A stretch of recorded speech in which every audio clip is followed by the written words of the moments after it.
I think I'll take a little walk to the Forbidden City now.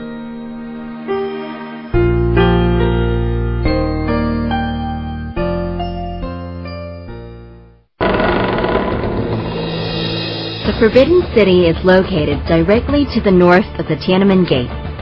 This was the imperial palace for almost 5 centuries.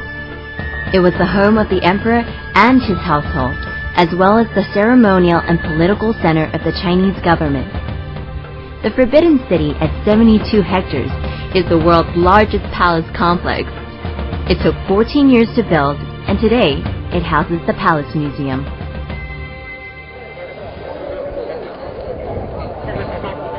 The Forbidden City was declared a World Heritage Site in 1987 and is listed by UNESCO as the largest collection of preserved ancient wooden structures in the world. Within its walls, the emperor used to start his day by greeting his ministers. While that time is now in the past, throughout the Forbidden City, you'll still see the emperor's emblem, the dragon. As yellow was the symbol of the imperial family, it is the dominant color in the Forbidden City. The roofs are built of yellow glazed tiles, the decorations in the various halls were painted yellow, and even the bricks on the ground were turned yellow. The one exception was the Royal Library. You can still see the tiles and ancient relics at the Forbidden City today, and it's easy to feel like you're being transported back to a time when the city existed in all its imperial glory.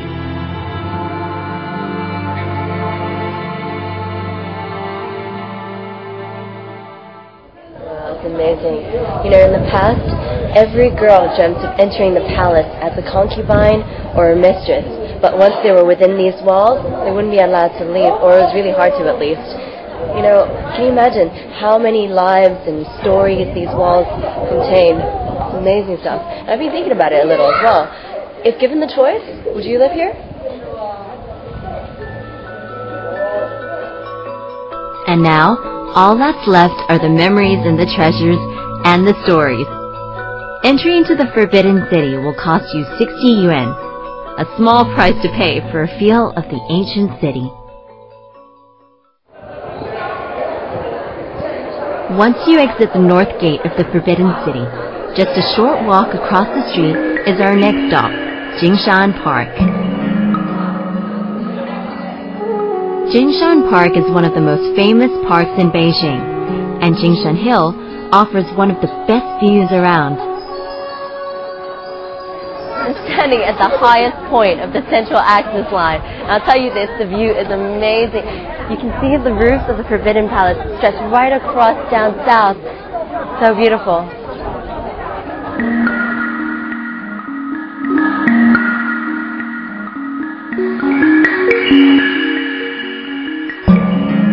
Jingshan Park was originally an imperial garden, but it's now been turned into a public park. It's beautiful and serene, and it's really no wonder that so many locals come here over the weekends. And you'll find the emperor's official flower, the peony, spread across the grounds. One famous site in the park, although a little morbid, is the place where the last emperor of the Ming dynasty took his own life. I suggest you pay a visit on a Sunday like I did if you want to see what goes on in a Beijing park. Flip shot.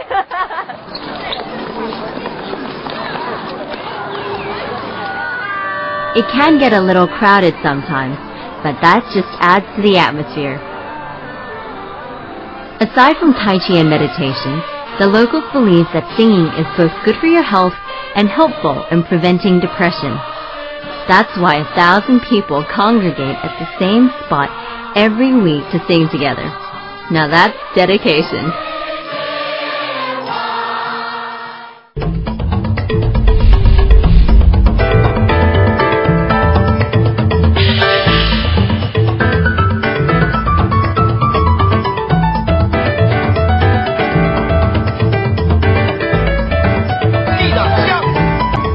I love Beijing. The best way to see Beijing is by bike. So I figured I'd rent myself one. But it's been 14 years since I've actually ridden one, so on my part, this is pretty daring. Whoa! Yeah, look at me go! A ride around the Forbidden City should take about half an hour, but chances are you'll be spending a lot more time than that. In the past, only people of the highest rank and government officials were allowed to enter the Forbidden City. All the shops here were dedicated to the emperor's needs, and the hutongs today are still named after the different artisans that served the emperor.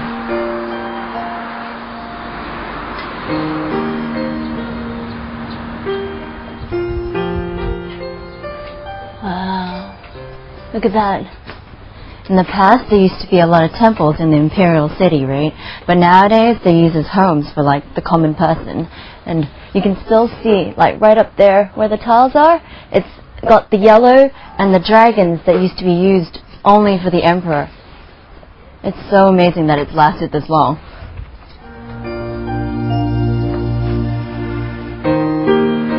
Every morning, you'll see elderly locals around the city walking with bird cages or riding their bicycles with the cages strapped to the back. A favorite local pastime is taking pet birds to the park and listening to them sing. And now to Beihai Park, where you'll find many regular visitors. One of them is the flute player who comes here every day to draw people into the park. And he tells me he does it just because he loves to.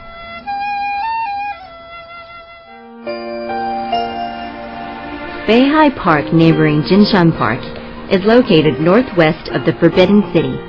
You can take a cab there, but on a good day, it's a pleasant walk or bike ride away. I kept seeing all these things around, and I was wondering what they were for, so I asked somebody, and they said that the emperor used to write this character, Fu, and give it to all his ministers over Spring Festival. So nowadays you can buy these things and you hang them up somewhere and it'll bring you fortune. Oh, where should I hang it? Okay, right there. That'll do. There you go. Now that's fortune for me. In the past, Beihai was the winter palace, and the imperial family and their entourage would spend the colder months here. Nowadays, it's said to be one of the oldest, largest, and best-preserved ancient imperial gardens in China. One of the most important features of Beihai Park is the 9 dragon screen.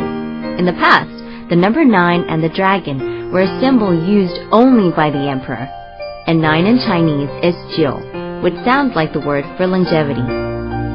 The White Pagoda in Beihai was built on the orders of the first emperor of the Qing dynasty to show his belief in Buddhism and his desire for the unification of the various ethnic groups in China.